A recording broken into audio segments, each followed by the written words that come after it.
Salam sejahtera, Bapak Ibu, seluruh jemaat GCC, Jesus Christ Community dimanapun Anda berada. Senang sekali bisa berjumpa kembali dengan Anda semua melalui ibadah live streaming. Hari ini kita akan mengupas satu topik yang cukup fenomenal, yaitu Natal. Temanya Natal. Tema ini kami pancarkan melalui sebuah link YouTube kami, Bible Teaching Ministry. Karena link YouTube ini khusus memuat pengajaran-pengajaran di dalam Alkitab. Banyak kebenaran-kebenaran yang kami sampaikan melalui link YouTube ini. Sebelum kita masuk ke dalam pengajaran firman Tuhan hari ini, terlebih dulu kita akan mendengarkan sebuah lagu penyembahan Arti Kehadiranmu. Yesus lahir ke dunia adalah wujud kehadiran Allah di tengah-tengah manusia. Makanya Yesus disebut Immanuel, artinya Allah beserta kita. Kita dengarkan pujian ini.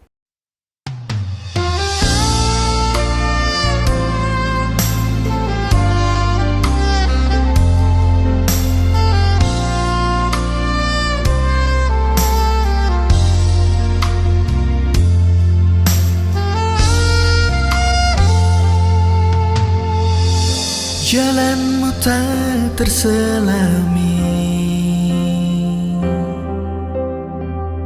oleh setiap hati kami,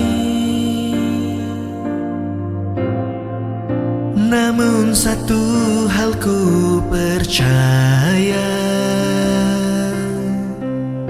ada rencana yang indah.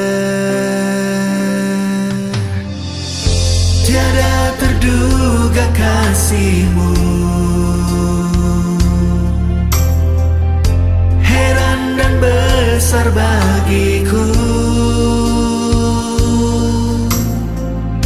Arti kehadiran-Mu selalu nyata di dalam hidupku. Sempurna, rancangan-Mu penuh damai, aman dan sejahtera, walau di tengah badai. Ingin ku selalu bersama, rasakan keindahan, arti kehadiran-Mu Tuhan.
Kita sudah mendengarkan lagu penyembahan, pujian yang diciptakan oleh Bapak Pendeta Jonathan Prawira. Kita akan berdoa sebelum kita masuk ke dalam firman Tuhan. Kita tundukkan kepala kita. Di dalam nama Tuhan Yesus Kristus kami berdoa. Tuhan kami, Juru Selamat kami, Allah kami yang hidup, yang berkuasa, dan juga yang berkarya di dunia. Kami bersyukur bahwa sampai saat ini kami tetap bisa beribadah kepada Engkau lewat ibadah online. Walaupun kami tidak bertemu secara fisik, bertemu secara langsung, hanya bisa bertatap muka dari jarak jauh melalui link online. Tapi kami bersyukur itu adalah satu gambaran kedahsyatan Tuhan kita. Roh Allah ada di mana-mana. Sama seperti melalui jaringan udara, seluruh dunia bisa menyaksikan pengajaran pada hari ini. Semoga Tuhan berkenan memakai pengajaran-pengajaran online ini agar semakin banyak orang yang dibukakan hati pikirannya untuk kembali ke dalam kebenaran firman-Mu. Ajar kami dan kami siap belajar di dalam pimpinan Roh Kudus. Di dalam nama Yesus kami berdoa. Amin. Bapak Ibu, hari ini tema yang akan saya kupas adalah satu tema yang berbeda dari yang lain. Natal. Mungkin temanya saja sudah tidak mengenakan. Natal tidak pernah diperintahkan untuk dirayakan.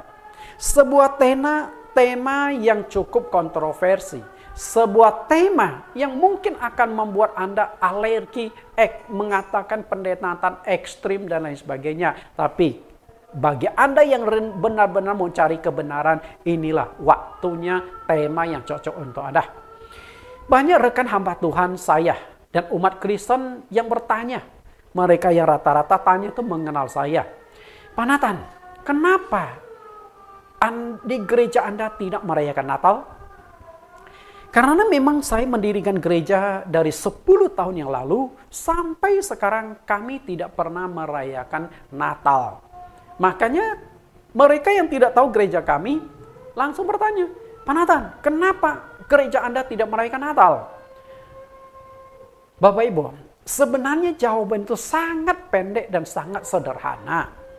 Ya.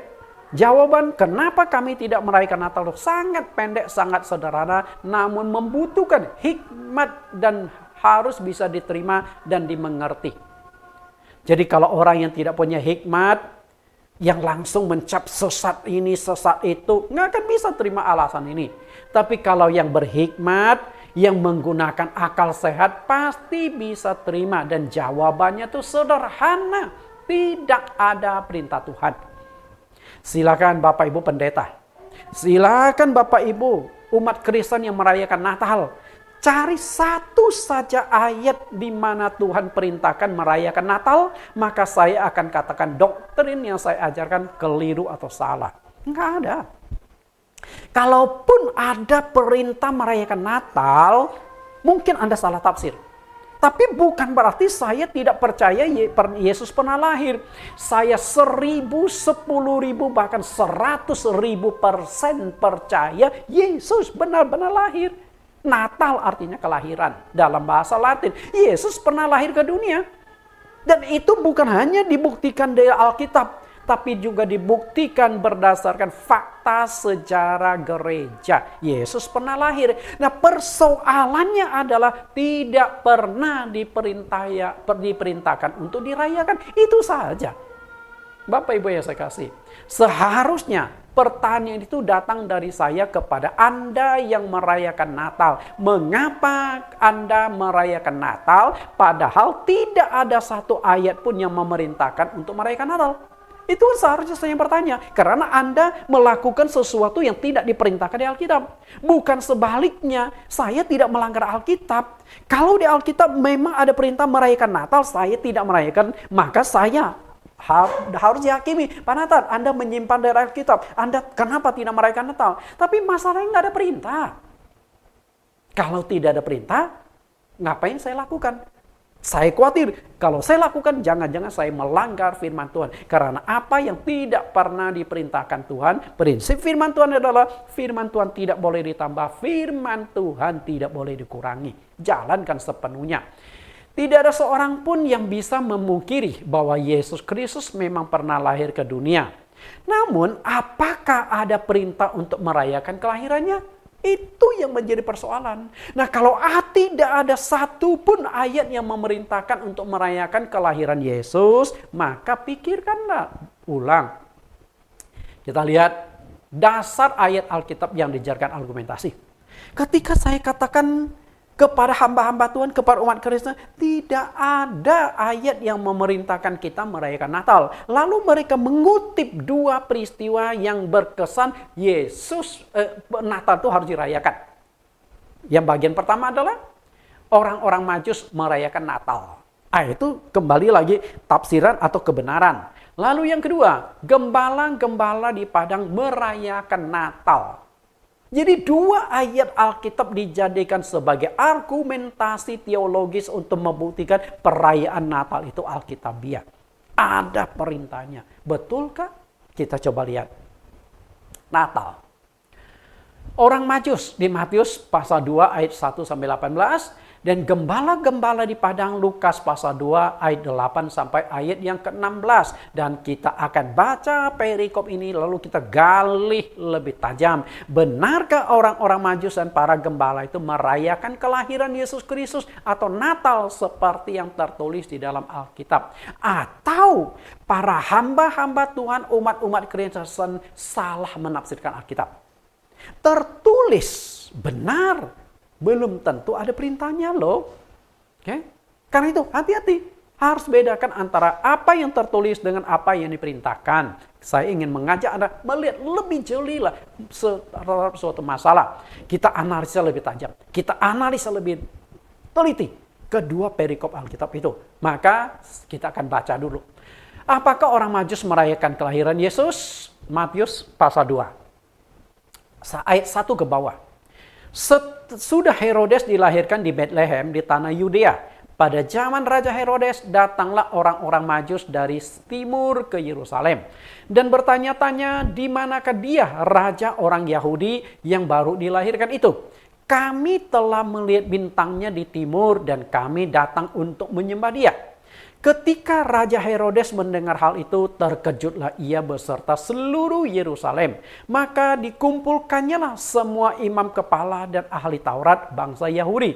Lalu dimintanya keterangan dari mereka di manakah Mesias akan dilahirkan.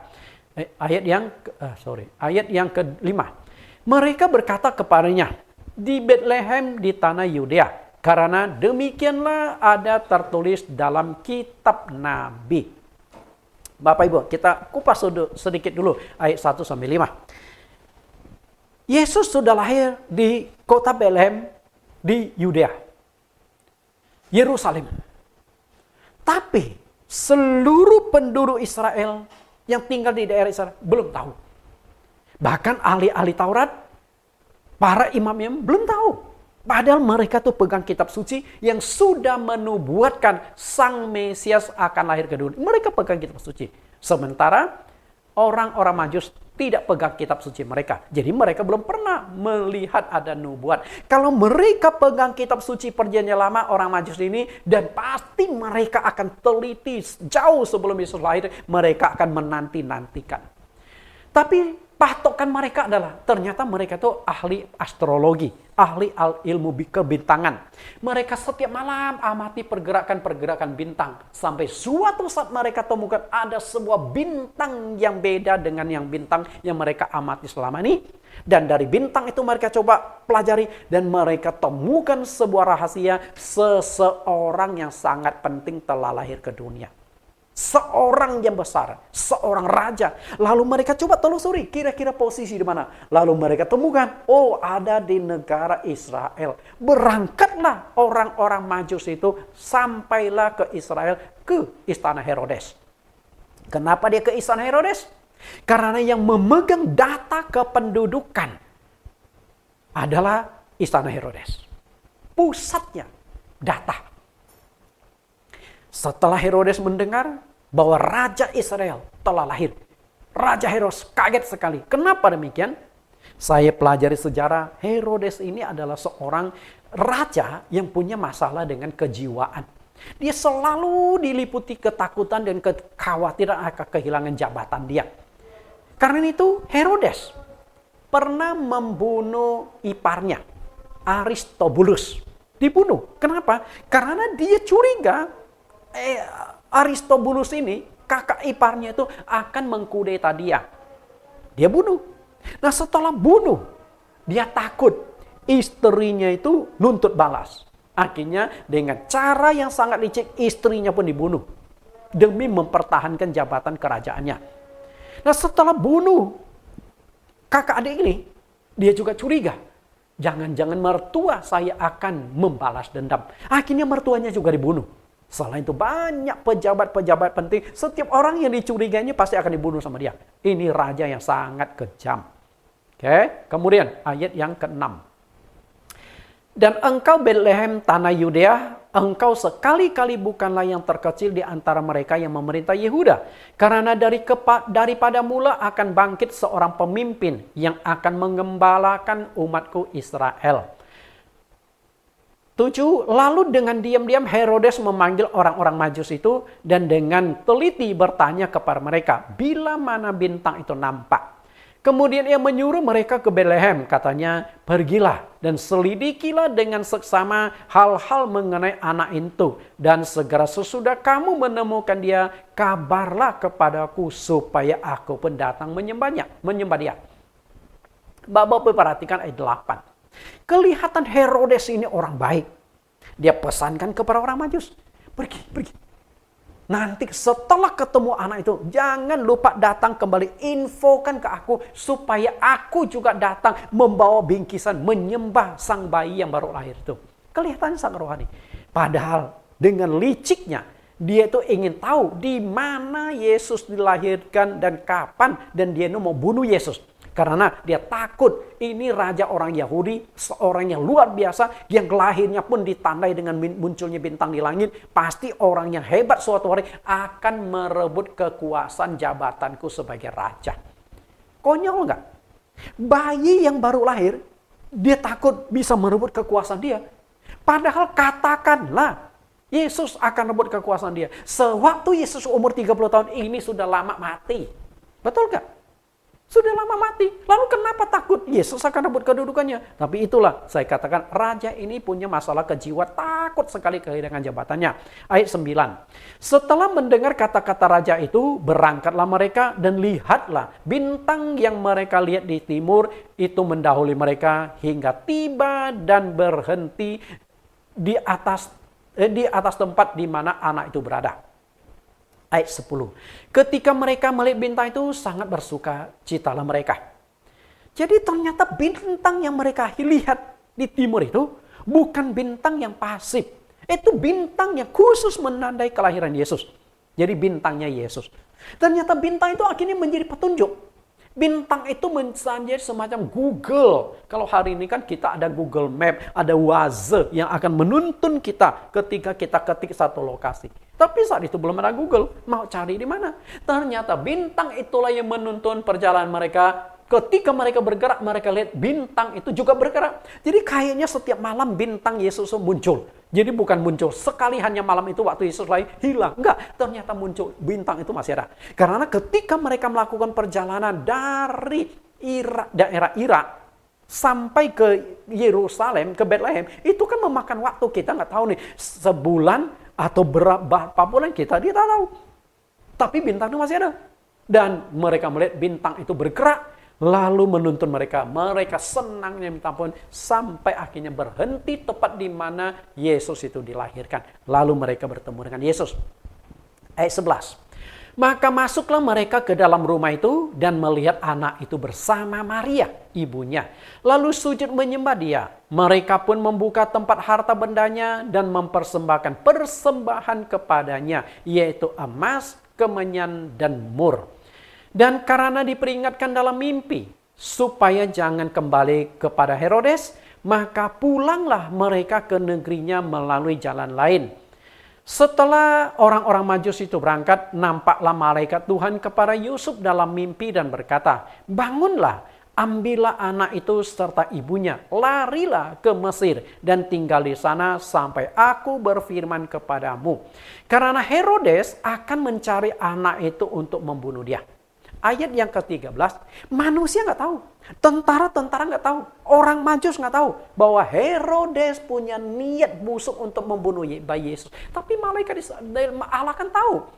Artinya dari surga Allah itu tahu loh apa yang sedang Anda lakukan loh. Lalu Tuhan suruh, Yusuf, bawa si bayi kecil ini pindah ke negara Mesir. Kalau masih tinggal di daerah Israel, masih di bawah kekuasaan Herodes, masih Herodes bisa bunuh. Tapi kalau sudah ke negara yang lain, Mesir, Herodes nggak bisa lagi, karena sudah negara lain. Mungkin dulu nggak usah pakai paspor, nggak usah pakai visa Bapak Ibu, asal lewat perbatasan. Tapi batas wilayah, batas pemerintahan tentu ada dong. Kemudian ayat 14, maka Yusuf pun bangunlah, diambil anak itu serta ibunya. Malam itu juga menyingkir ke Mesir. Dan tinggal di sana hingga Herodes mati.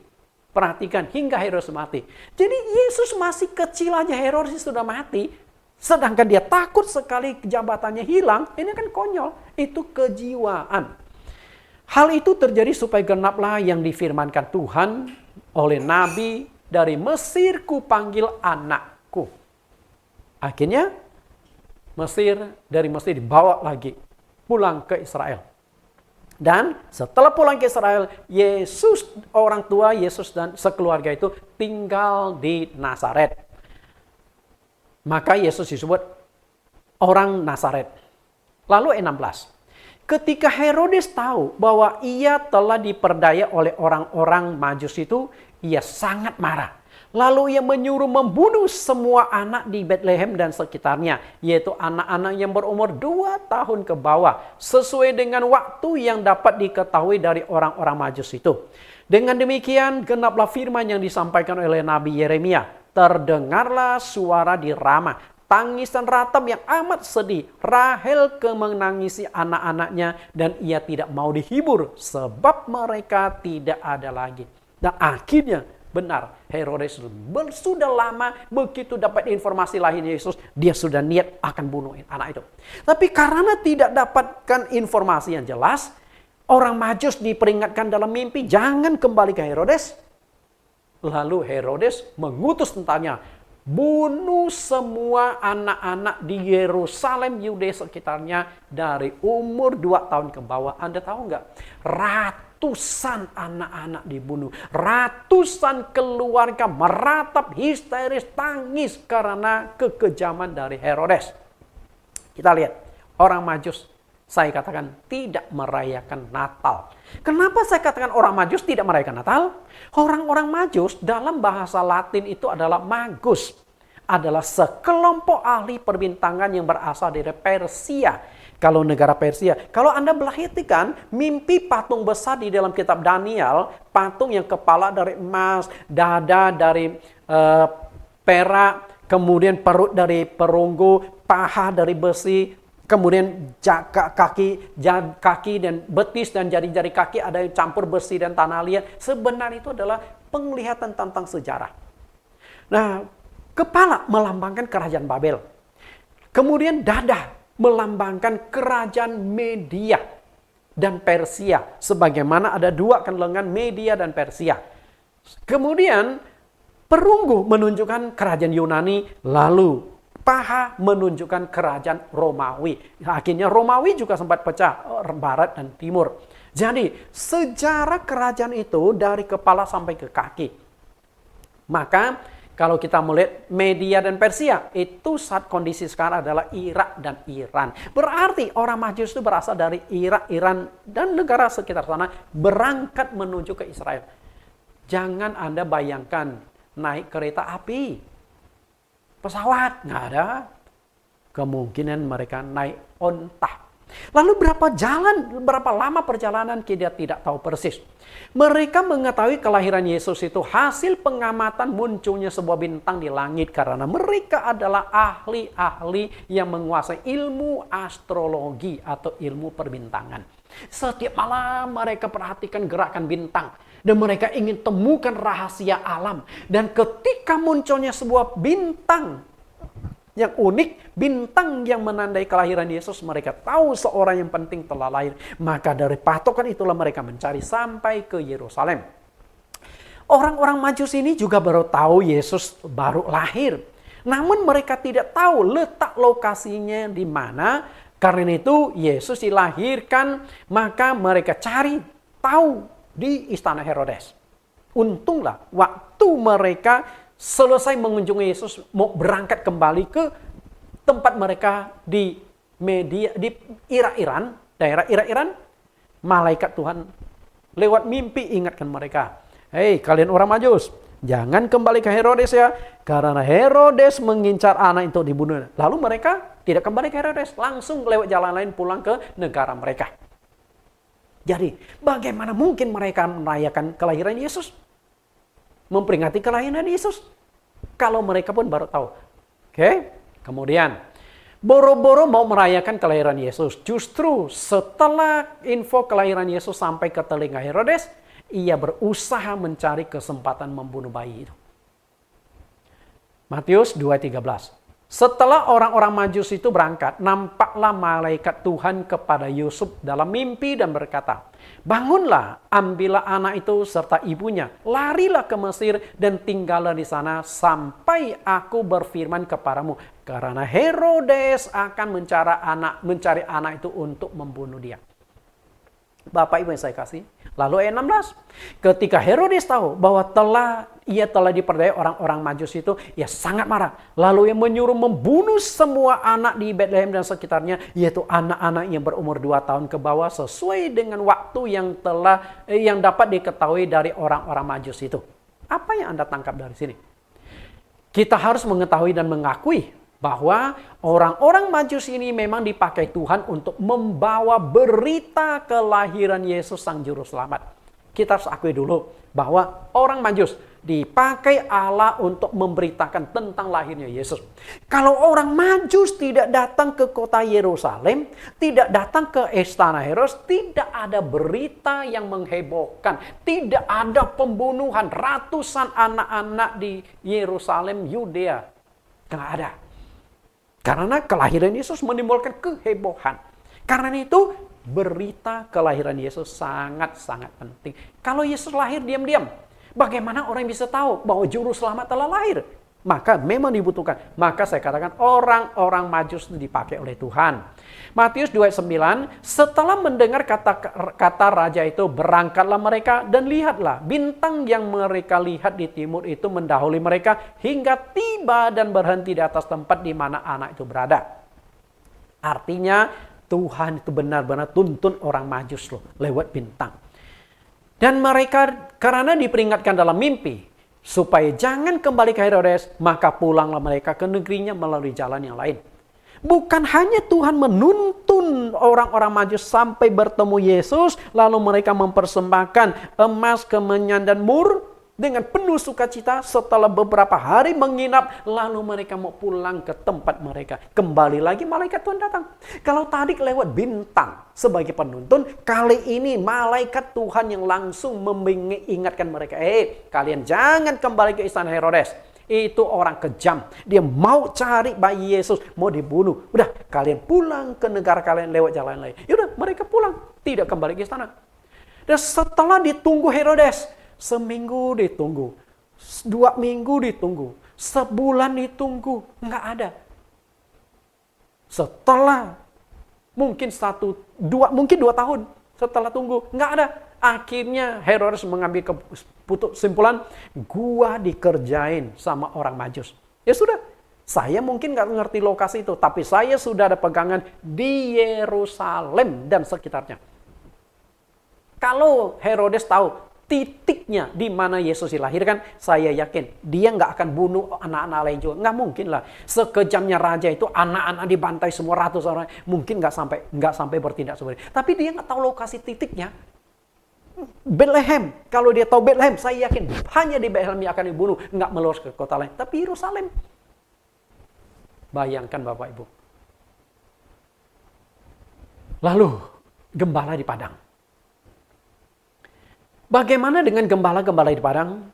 Apakah mereka juga merayakan kelahiran Yesus seperti yang dikatakan oleh para hamba Tuhan yang mengajarkan perlu perayaan Natal?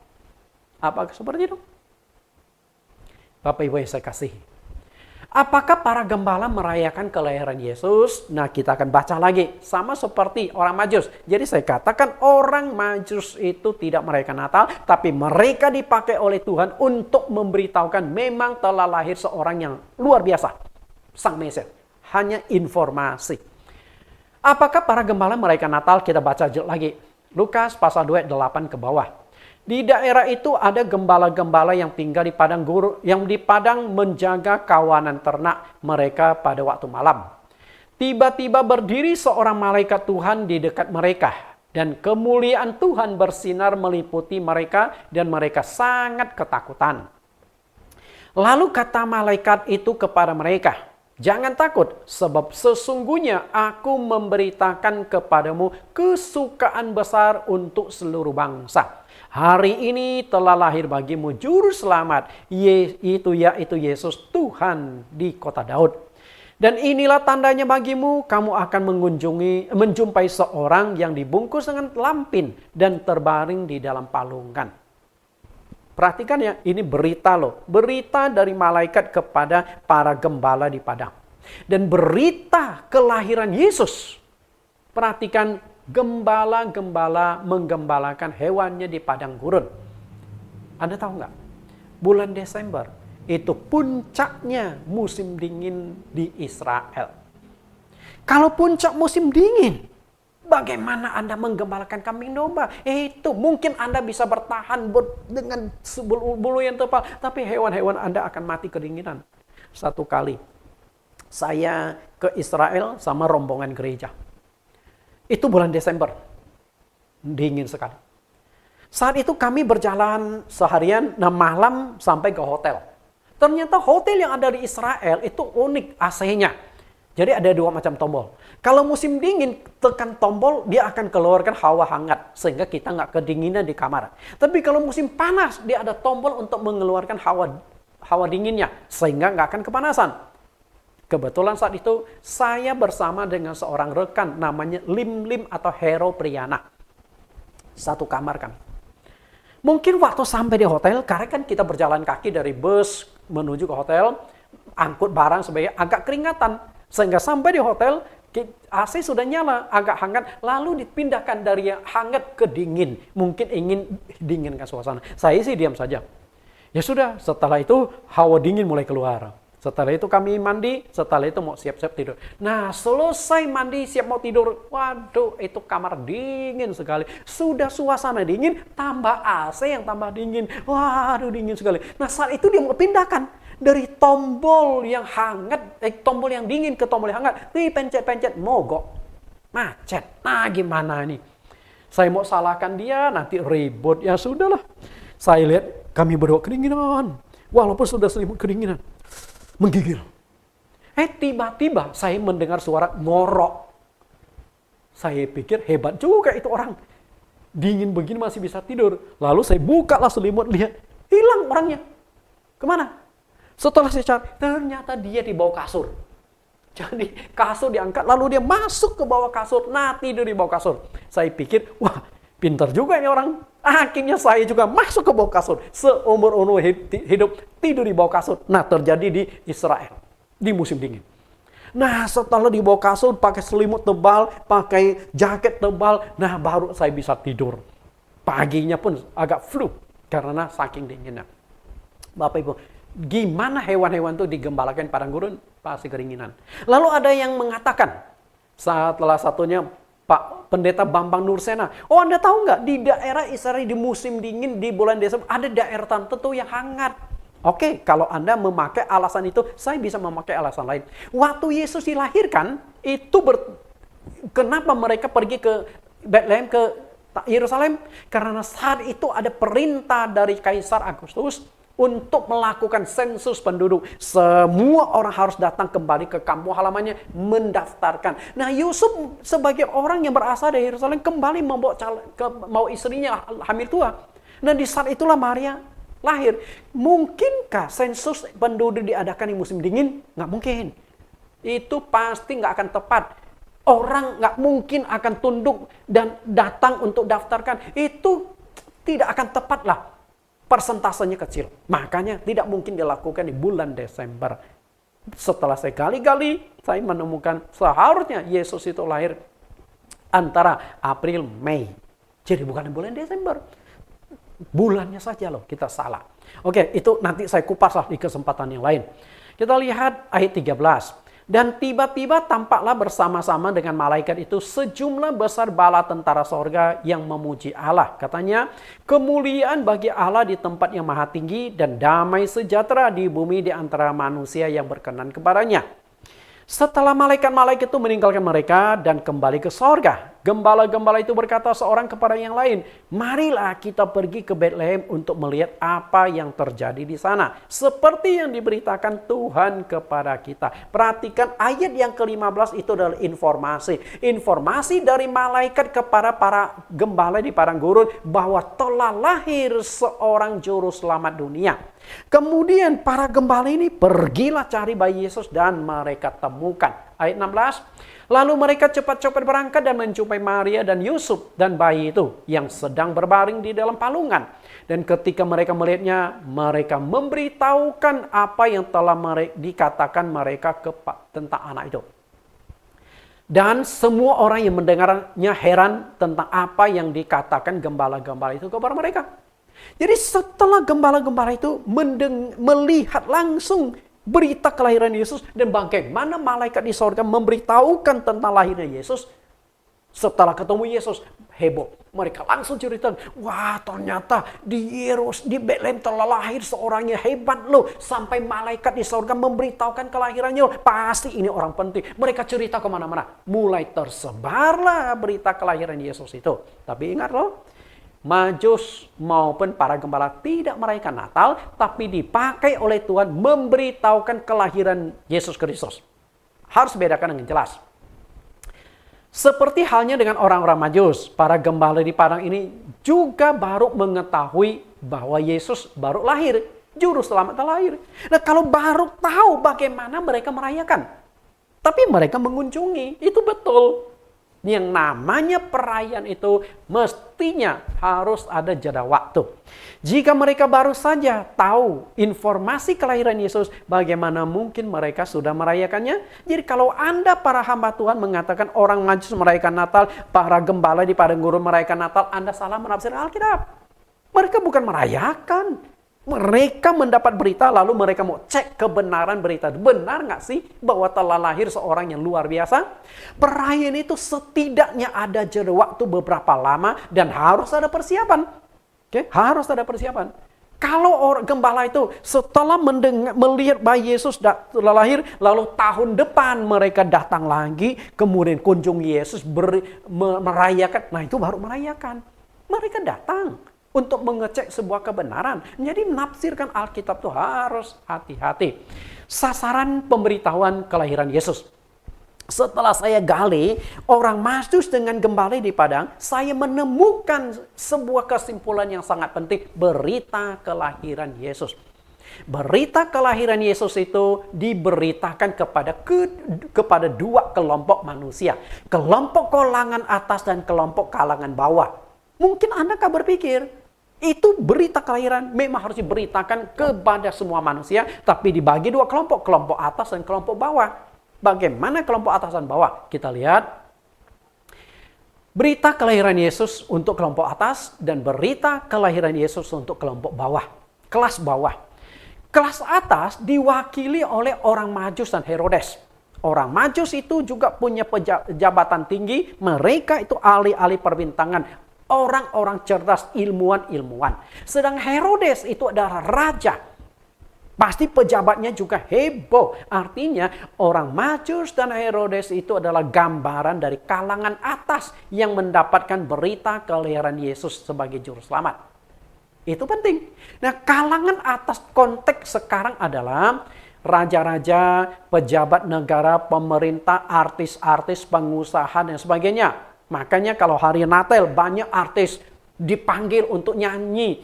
Kemudian pejabat diundang. Lalu pengusaha-pengusaha jor-joran keluarkan duit supaya meriah Natal itu. Nah, itu memang kalangan atas. Penting nggak penting? Kalau enggak, nah kan nggak heboh dong. Oke, lalu kalangan bawah. Para gembala di padang adalah gambaran orang dari kalangan bawah yang mendapat berita kelahiran Yesus Kristus. Kalangan bawah konteks sekarang adalah petani, peternak, nelayan, orang miskin, gembel, pengemis, dan sebagainya. Mereka juga berhak menerima Yesus. Mereka juga ingin agar kelahiran Yesus itu menjadi bagian dari hidup mereka. Jadi dua kelompok, kalangan atas dan kelompok bawah. Nah, tidak ada kelompok ke tengah. Okay. Gembala-gembala itu mewakili kelas bawah. Mungkin mereka gembala itu ada atasannya lain, mereka hanya budak, mereka hanya pekerja. Belum tentu mereka itu pemilik dari ternak tersebut. Nah, ini dua kelompok. Tapi itu berita Natal. Orang-orang Majus dan juga gembala-gembala di padang. Baik kepada orang Majus maupun para gembala di padang, kelahiran Yesus Kristus bersifat pemberitahuan. Perhatikan ya, bersifat pemberitahuan, bukan perintah untuk merayakan. Enggak ada perintah. Okay. Nggak ada perintah dari malaikat Tuhan kepada orang Majus. Kalian harus beritakan, merayakan kelahiran Yesus loh. Kepada gembala-gembala di depan.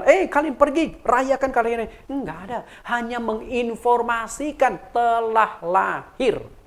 Informasi. Karena itu harus dibedakan dua hal. Informasi kelahiran dan perintah untuk merayakan kelahiran. Dua hal yang berbeda. Informasi tidak mengandung perintah. Jadi Bapak Ibu, tafsirkan Alkitab harus jernih, harus tajam. Informasi kelahiran Yesus, tapi bukan perintah merayakan kelahiran Yesus. Dan informasi itu disampaikan kepada orang-orang Majus, disampaikan kepada para gembala di padang gurun. Karena itu Bapak Ibu pendeta, seluruh umat Kristen yang mengutip perikop Alkitab orang Majus dan gembala di padang, berarti kita harus merayakan Natal karena memang ada perintah di Alkitab. Orang Majus merayakan Natal, kemudian gembala-gembala di padang merayakan Natal. Anda salah menafsirkan Alkitab. Tidak ada perintah. Dan mereka tidak merayakan Natal. Mereka hanya dapat informasi dan mereka mau cek kebenaran informasi itu. Itu saja. Bapak Ibu yang saya kasih di dalam Tuhan Yesus, informasi kelahiran Yesus yang diberitahukan orang Majus dan para gembala di padang itu sangat penting. Sangat penting. Namun tidak bermakna untuk diperingati atau untuk dirayakan. Kalau Tuhan tidak melalui orang Majus, melalui para gembala, memberitahukan Yesus telah lahir, bagaimana kita bisa tahu? Herodes, raja saja nggak tahu, orang yang penting Yesus Kristus telah lahir. Maka mereka kedua kelompok orang Majus dan juga orang gembala di padang memang sangat diperlukan untuk menyampaikan informasi kelahiran Yesus Kristus. Penting. Informasi, bukan perintah merayakan.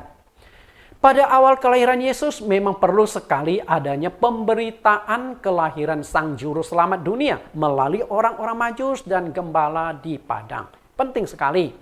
Bila tidak, bagaimana manusia di dunia bisa tahu telah lahir ke dunia Sang Mesias, Juru Selamat Tunggal? Nggak akan tahu. Makanya berita itu penting. Setelah seluruh dunia telah tahu Yesus pernah lahir ke dunia, maka tujuan pemberitaan itu telah tercapai. Okay? Tujuan pemberitaan telah tercapai. Nah, kalau tujuan pemberitaan itu sudah tercapai, masih perlu nggak merayakan kelahiran Yesus? Coba pikir dengan jernih. Bapak Ibu yang saya kasihi, ketika tujuan pemberitaan kelahiran Yesus telah tercapai dan sudah tercatat dalam sejarah, sudah diketahui oleh banyak manusia di muka bumi, maka perayaan kelahiran sudah tidak diperlukan lagi karena tujuannya telah tercapai. Karena itu, jika alasan Anda merayakan Natal, kami kan merayakan bersyukur Yesus telah lahir ke dunia. Maaf kata Bapak Ibu, berarti Anda tipe orang yang bersyukur hanya setahun sekali dong. Betul? Bukankah setiap hari kita bisa bersyukur? Setiap hari, setiap menit kita bersyukur. Bukan hanya waktu Natal, bukan hanya waktu Yesus lahir, bukan hanya di bulan Desember. Alasan Anda tidak tepat kalau Anda mengatakan bersyukur untuk merayakan kelahiran Yesus. Kalau saya bersyukur setiap hari, boleh nggak merayakan kelahiran? Boleh. Yang penting bukan Yesus lahir ke dunia, Yesus lahir di hatiku. Nah, kalau Yesus lahir di hatiku, maka aku akan menjadi orang Kristen yang baik. Aku akan berubah karakter dan sifatku. Itu jauh lebih penting daripada merayakan Natal secara seremonial tapi tidak menyentuh hati kita. Nggak ada gunanya. Lalu Anda berkata, Natal itu kita harus mencari jiwa. Karena banyak orang di hari Natal yang tidak percaya Yesus, diajak ke gereja, datang dia. Bapak Ibu, jadi setahun sekali Anda mencari jiwa. Bukankah setiap hari kita harus beritakan Injil? Apakah harus momen Natal baru kita bisa beritakan Injil? Nggak bisa begitu. Kalau 1 tahun sekali, tunggu hari Natal baru kita mau ajak engkong kita, ngajak oma kita, ngajak teman kita ke gereja supaya di malam Natal mereka bisa pertama kalinya ke gereja. Bagaimana kalau sebelum Natal mereka mati? Anda bertanggung jawab loh. Karena itu, kalau Anda menggunakan alasan memberitakan Injil di hari Natal, saya juga tidak bisa terima. Itu hanya pembenaran, bukan kebenaran. Kita lihat sebuah timeline, sebuah garis waktu. Yesus lahir, kemudian umur 30 tahun 30-an, dan tahun 336. Kita lihat dulu. Yesus lahir. Ketika kelahiran Yesus Kristus diinformasikan dan diberitakan orang Majus dan para gembala di padang. Itu kelahiran. Kemudian setelah Yesus lahir, mulai hiduplah. Dari 1 tahun, 2 tahun, sampai 30 tahun. Tidak ada catatan sama sekali hari lahir sang raja di atas segala raja diperingati atau dirayakan. Nggak ada. Lalu umur 30 tahun. Ketika umur 30 tahun Yesus mulai tampil, mulai mengajar. Selama 3 tahun. Jadi Yesus disalibkan itu perkiraan waktunya adalah umur 33 tahun. Nah, setelah Yesus disalibkan, mati, dikubur, 3 hari bangkit, lalu 40 hari berulang kali menampakkan diri, lalu Yesus naik ke sorga. 10 hari kemudian Roh Kudus diturunkan. Berarti Roh Kudus diturunkan itu sekitar tahun 30-an Masehi. Roh Kudus diturunkan di hari Pentakosta. Dan waktu Roh Kudus diturunkan di hari Pentakosta, gereja awal berdiri. Itu gereja rasul-rasul. Oke. Nah, ketika gereja rasul-rasul berdiri, lalu mulai diberitakan, mulai berkembang. Ribuan orang percaya Yesus. Dan sekarang kita gali kembali, apakah ada perayaan Natal di gereja awal, di rasul-rasul? Tetap nggak ada. Nggak ada satu catatan, satu bukti pun Natal dirayakan di gereja awal. Lalu kapan Natal dirayakan? Pertama kali Natal itu dirayakan di tahun 336 Masehi. Dilakukan oleh gereja Katolik Roma. Itu dia. Kemudian lihat fakta sejarah.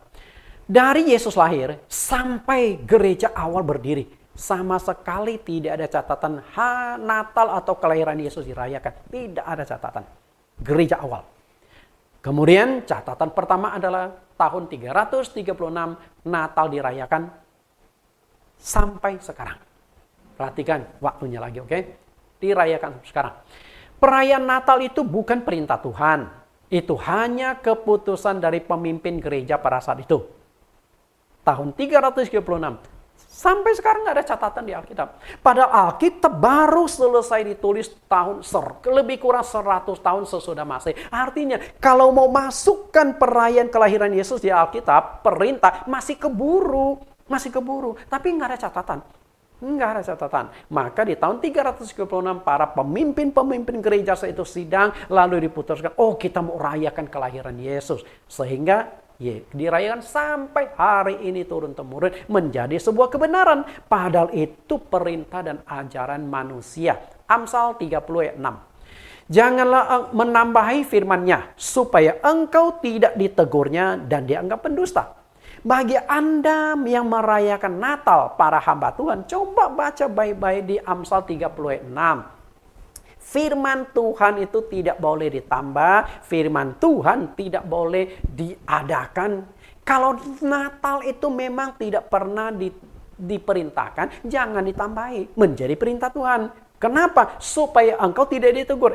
Kenapa sih Anda melakukan apa yang tidak aku perintahkan? Kemudian Tuhan anggap pendusta. Kenapa saya katakan pendusta?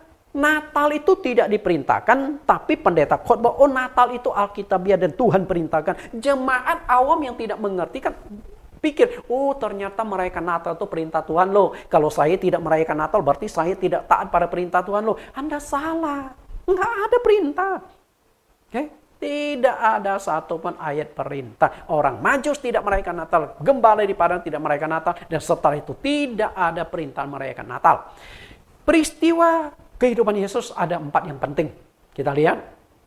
Yang pertama, kelahiran.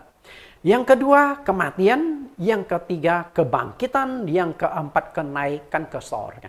4 peristiwa besar kehidupan Yesus. Nah, dari 4 peristiwa besar ini, kita lihat dalam keempat peristiwa ini tercatat di dalam kitab Injil dengan sangat jelas memberitahukan peristiwa-peristiwa besar ini sepanjang kehidupan Yesus dari lahir sampai dia mati sekitar umur 30 tahun di dunia. 33 tahun di dunia. Ini peristiwa besar. Lalu, perayaan.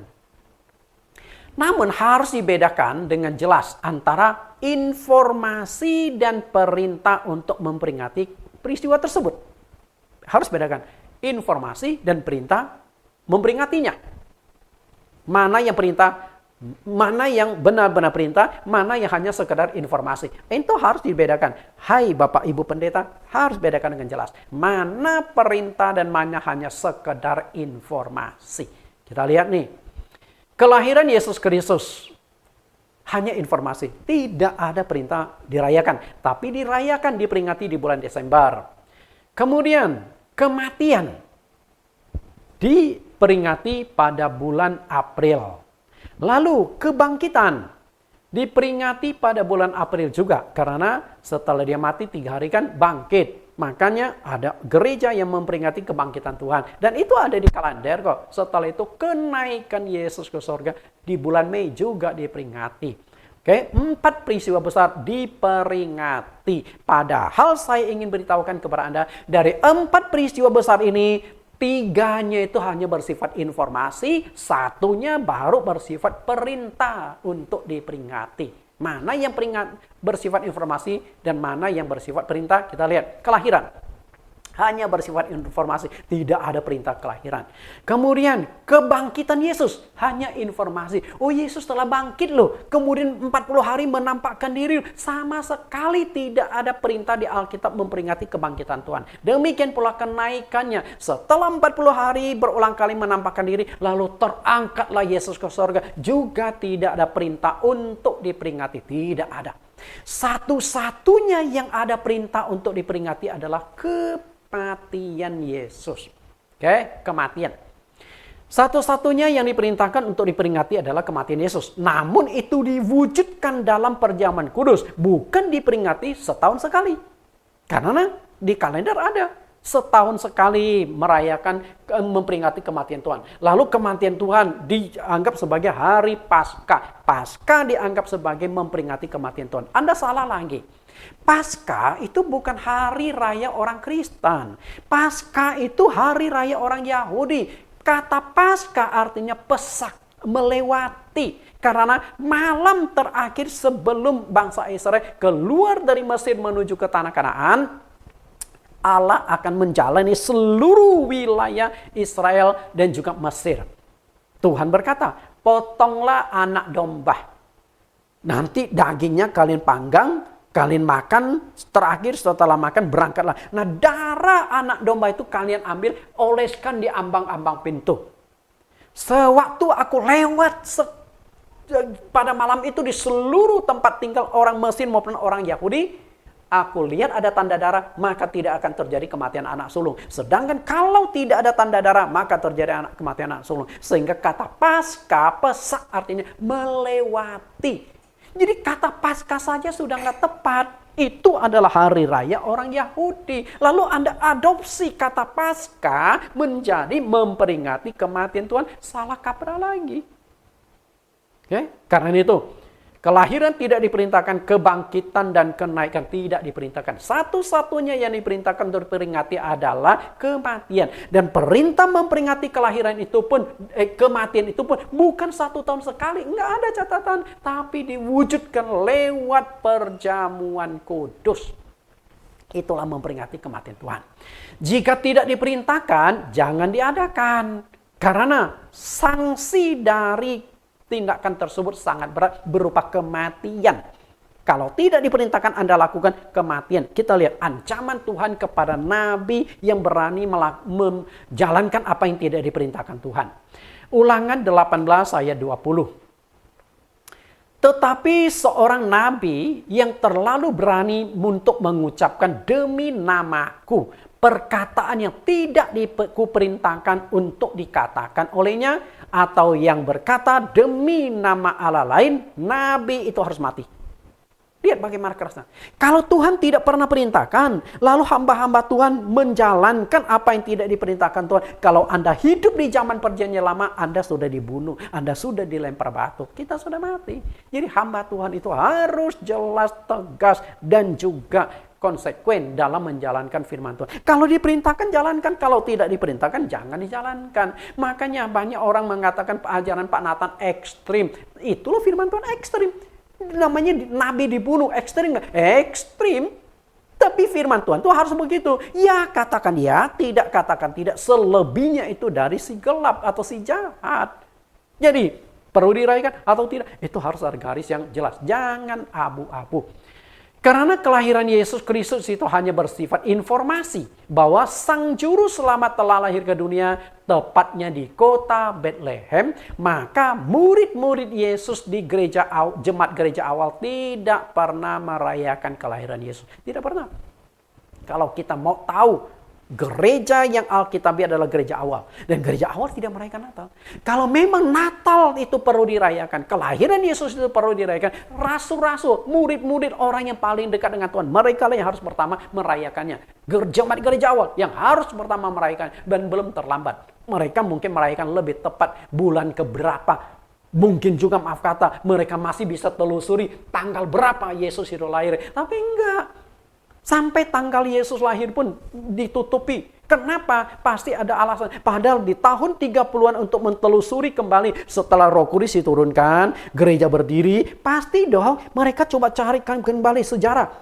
Yesus lahir di bulan berapa? Kemudian tanggal berapa? Masih bisa karena jarak waktunya baru 30 tahun. Tapi kenapa tidak dilakukan? Karena memang Tuhan tidak perintahkan. Sengaja ditutupi. Karena Yesus itu Allah yang benar. Tidak ada satupun bukti, baik di Alkitab maupun dalam sejarah gereja, bahwa murid-murid Yesus dan jemaat gereja awal atau gereja mula-mulai merayakan kelahiran Yesus. Tidak ada catatan, tidak ada bukti. Apakah murid-murid tidak sayang sama gurunya? Apakah murid-murid tidak hormat pada gurunya? Apakah murid-murid dan jemaat gereja awal tidak bisa bersyukur telah lahirnya Yesus? Masa sih? Jadi Anda lebih rohani dari murid-murid daripada jemaat gereja awal. Kan nggak begitu. Artinya kita kembalilah pada prinsip-prinsip Alkitab. Silakan Anda buktikan satu saja ayat Alkitab perintah Tuhan untuk merayakan Natal. Nggak ada. Nah kalau tidak pernah diperintahkan Tuhan, kita lihat kembali di Amsal 30 ayat 5-6. Ayat 30, pasal 35, semua firman adalah murni. Ia adalah perisai bagi orang-orang yang berlindung padanya. Perhatikan kata murni. Firman Tuhan itu sudah murni, artinya tidak boleh ditambah dan tidak boleh dikurangi lagi.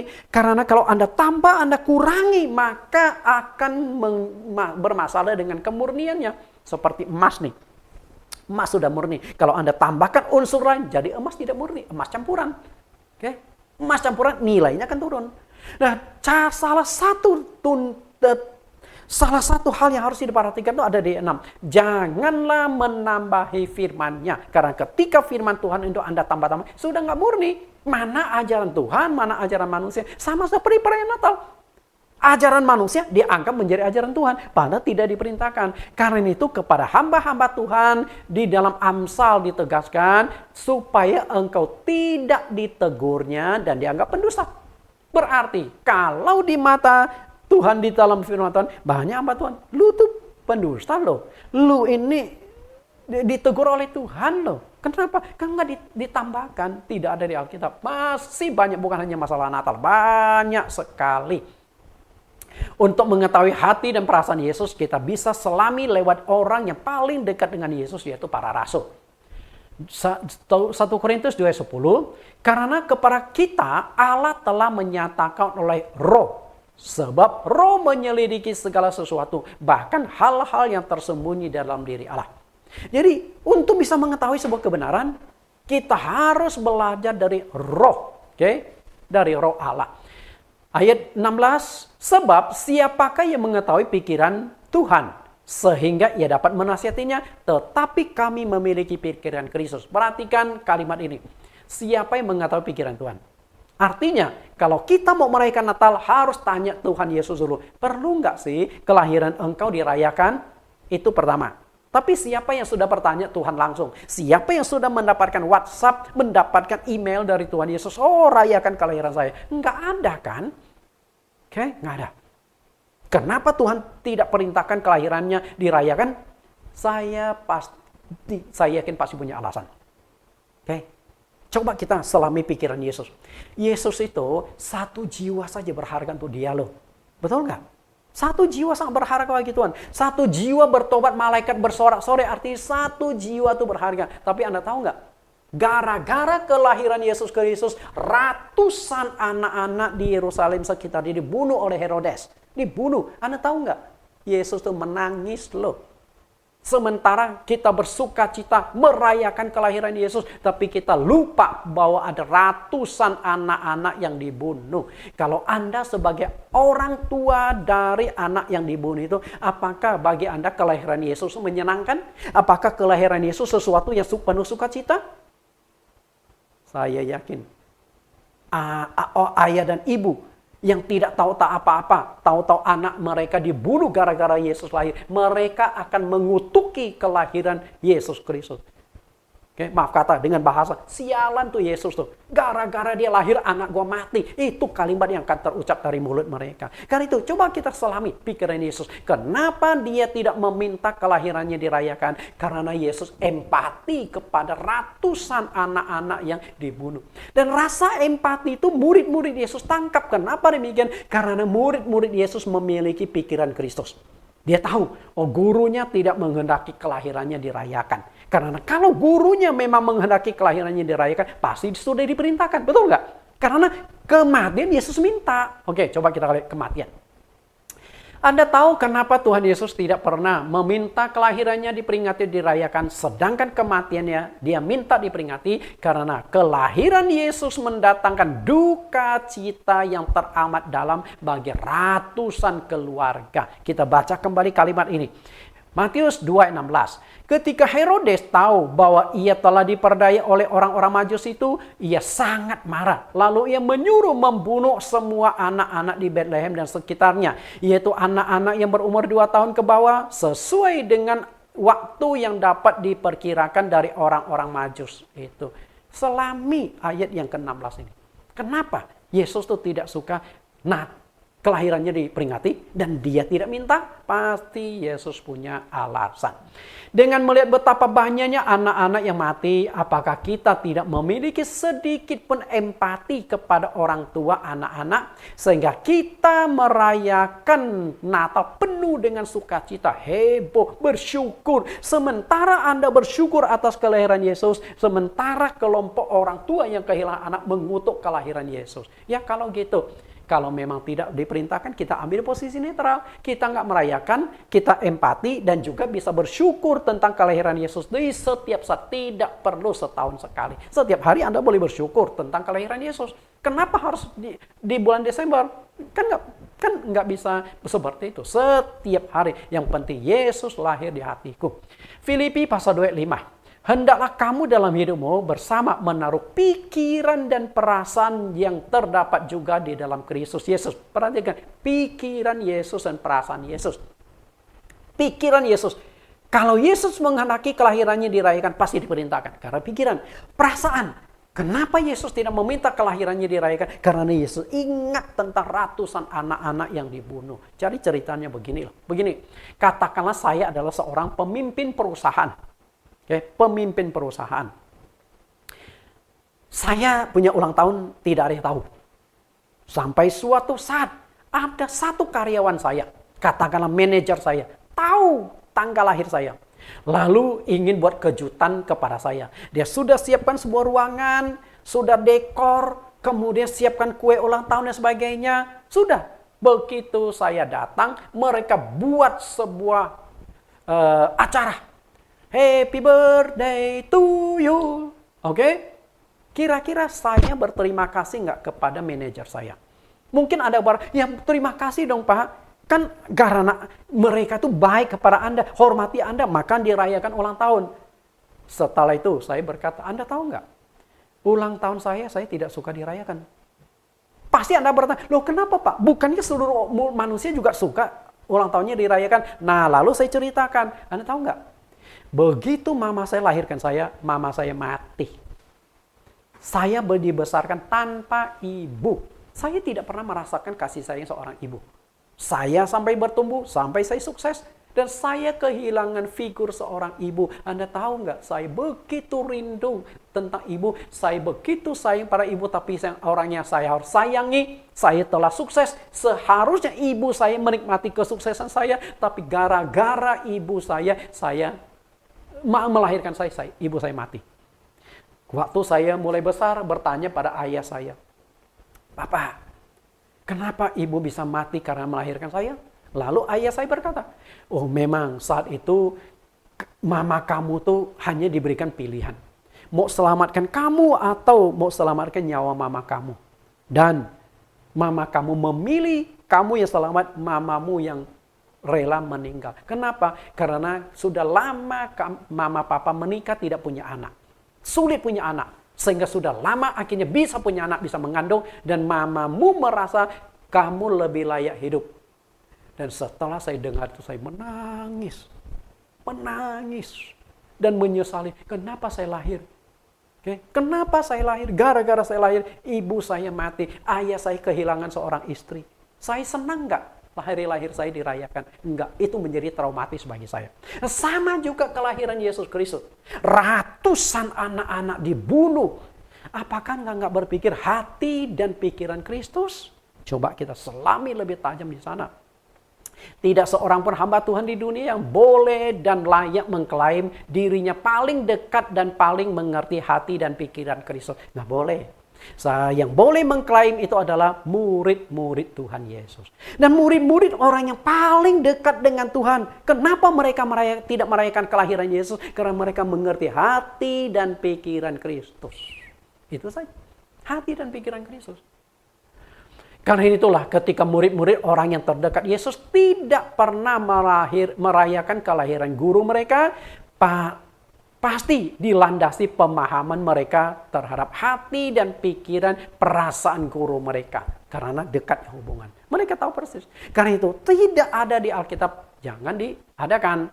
Selama 2000 tahunan kita hanya berspekulasi. Perlu atau tidak perlu Natal dirayakan. Dan spekulasi ini menimbulkan perpecahan dan pandangan yang berbeda-beda. Karena itu pandangan Natal harus dirayakan. Mayoritas. Mungkin 90%. Kemudian pandangan kedua, Natal tidak harus dirayakan. Mungkin hanya 10%.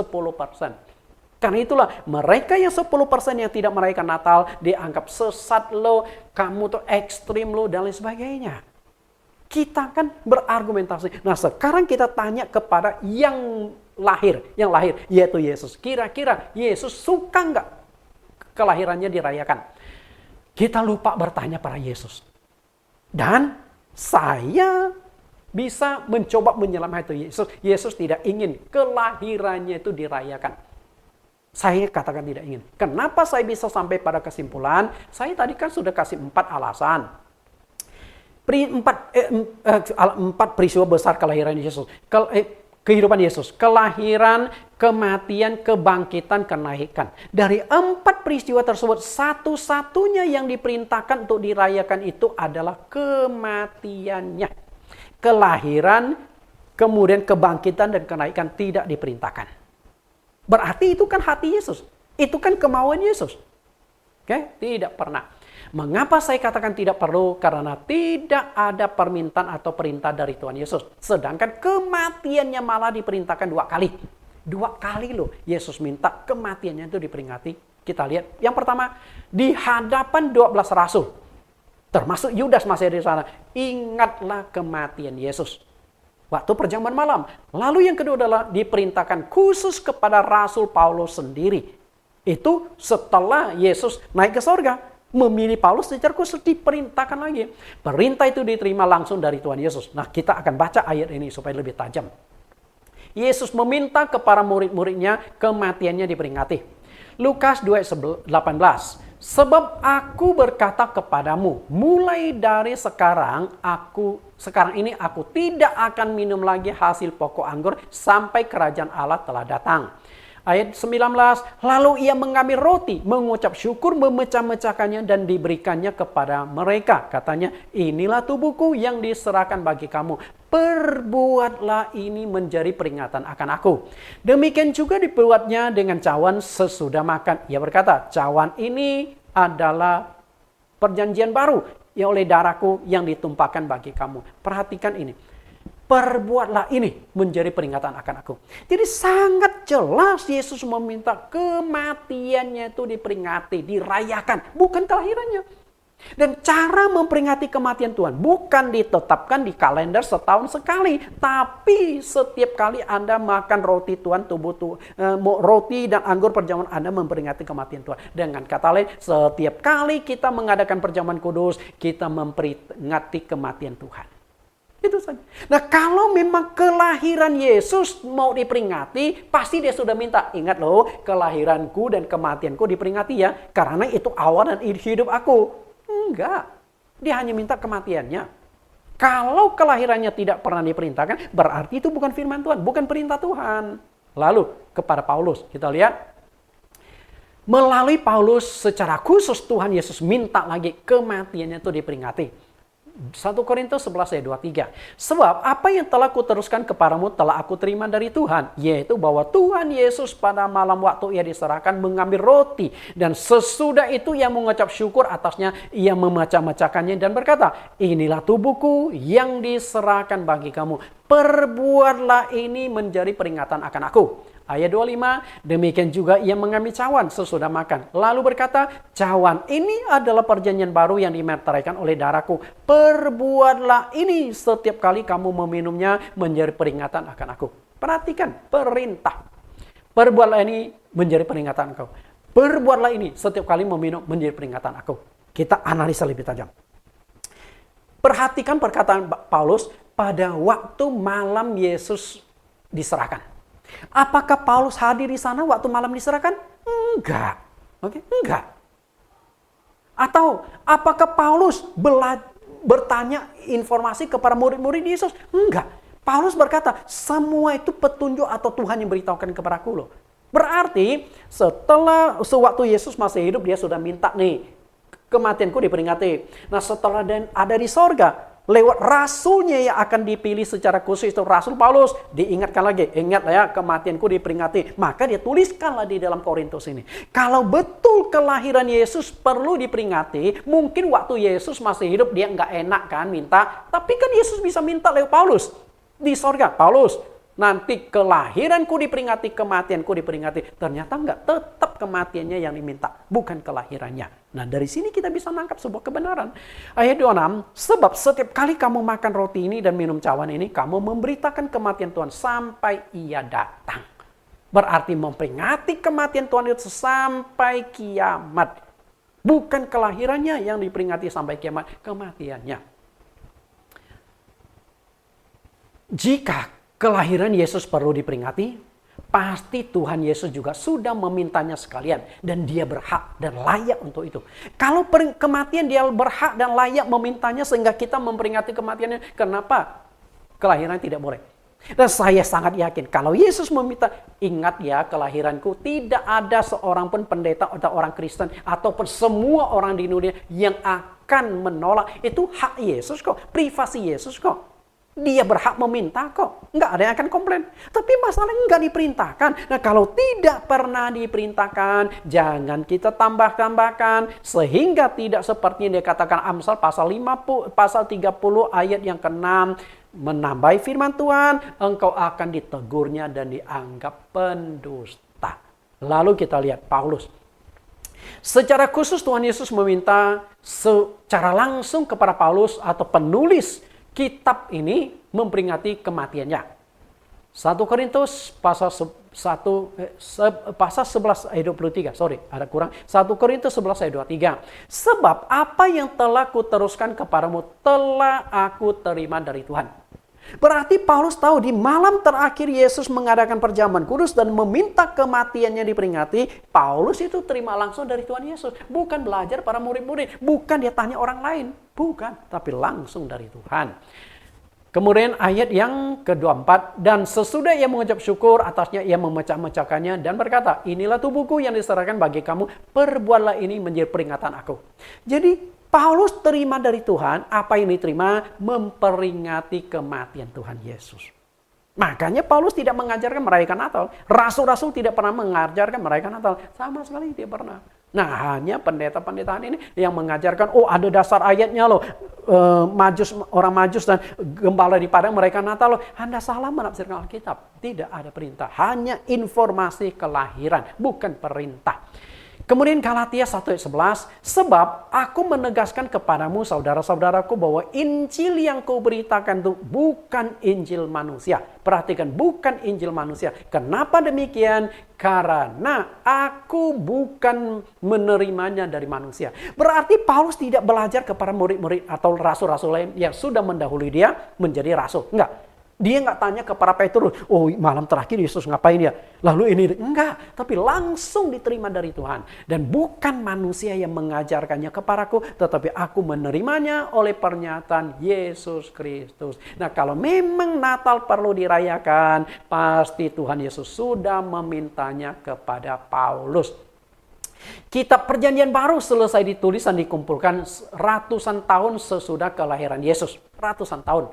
Nah pada tahun 397 Masehi dalam Kongres Kartago ketiga baru diakui secara sah sebagai Alkitab. Setelah dikumpulkan lewat kongres itulah diakui Perjanjian Baru adalah Alkitab. Jika Natal itu memang perlu dirayakan, pasti ada salah satu penulis kitab yang memasukkan perintah merayakan kelahiran Yesus itu di dalam kitab mereka tulis. Karena penulis kitab Perjanjian Baru cukup banyak kan? Cukup banyak. Rasul-rasul yang menulis. Ada Paulus nih. Paling banyak menulis. Ada Petrus. Kemudian ada Yohanes. Ini 3 rasul besar menulis. Tapi nggak ada perintah. Nah karena tidak ada perintah. Sehingga saya ambil sebuah kesimpulan. Dan juga ketegasan. Bahwa Natal bukan perintah Tuhan.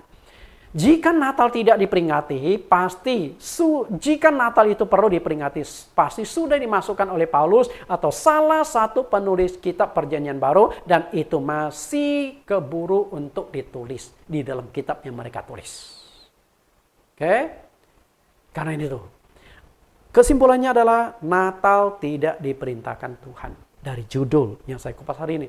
Mohon maaf sekali, mungkin khotbah saya keras, saya berikan batu, bukan makanan snack hari ini.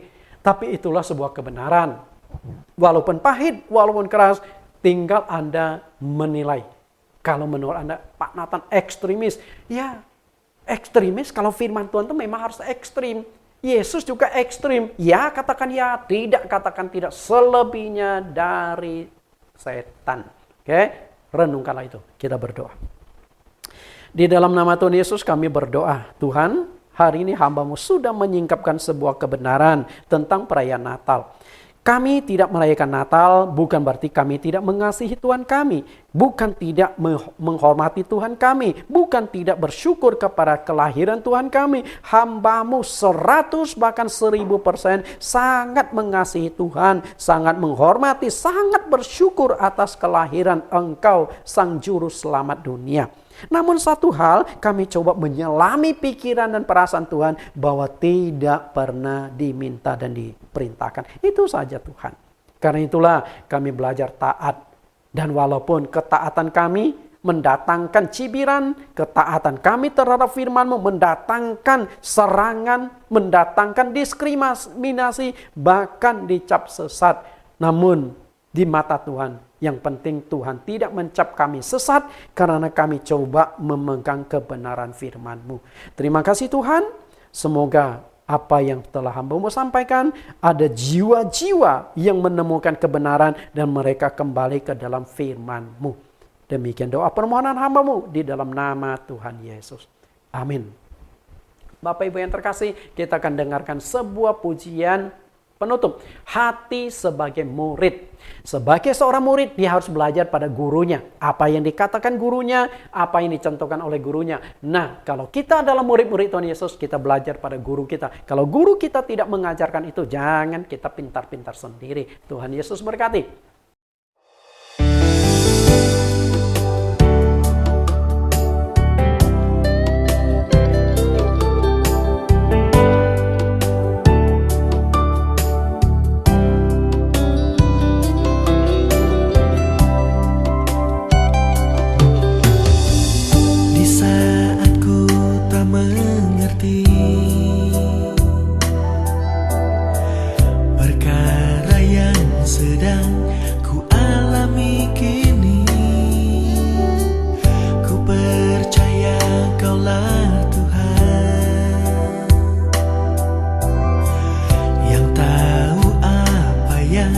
Sedang kau lakukan. Ku tahu kau sedang mengajarku lewat segala sesuatu, agar ku semakin serupa gambaran-Mu. Berikan ku hati sebagai murid-Mu yang mendapat hikmat-Mu, agar ku selalu tinggal di dalam kemuliaan-Mu.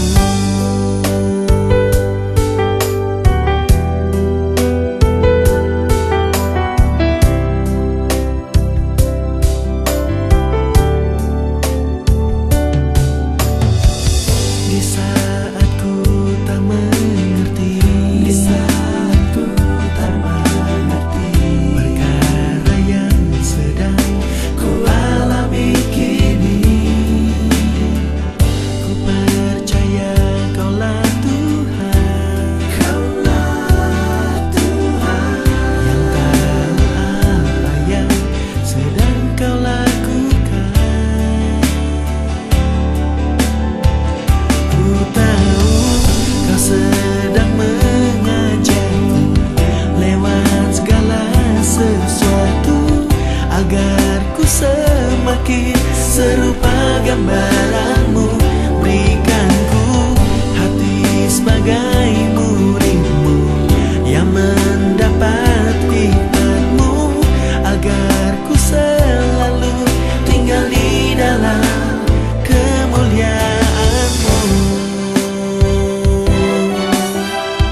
lewat segala sesuatu, agar ku semakin serupa gambaranmu. Berikan ku hati sebagai muridmu yang mendapat hikmatmu, agar ku selalu tinggal di dalam kemuliaan-Mu.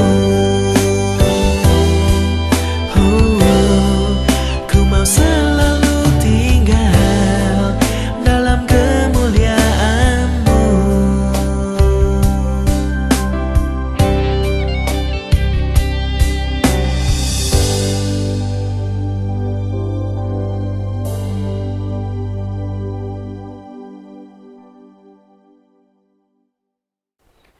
Bagi Anda sebagai mahasiswa teologi yang mengikuti STT online, setiap sesi Natal itu ada 10 pertanyaan yang Anda harus menjawab. Institut Teologi Ala Esa. Oke, kita lihat 10 pertanyaan. Tema yang kita kupas adalah pertanyaan sesi ke-7 tentang Natal. Tidak pernah diperintahkan oleh Tuhan untuk dirayakan. Judul yang kita kupas. Nah, 10 pertanyaan adalah pertama, ada 2 kelompok orang yang diinformasikan secara khusus tentang kelahiran Yesus. Siapa kedua kelompok orang itu? 2. Apa perbedaan informasi tentang kelahiran Yesus dengan perintah merayakan kelahiran Yesus Kristus? Silakan Anda jelaskan berdasarkan logika Anda. 3, ada 2 perikop Alkitab yang dijadikan sebagai acuan bagi yang merayakan Natal. Tuliskan kitab, pasal, dan ayatnya. 4, apa orang-orang Majus berasal dari mana dan ilmu yang mereka kuasai, apa ilmu yang mereka kuasai sehingga mereka bisa mengetahui kelahiran Yesus. 5, berita tentang kelahiran Yesus disampaikan kepada 2 kelompok, yaitu kelompok atas dan kelompok bawah. Jelaskan hal tersebut.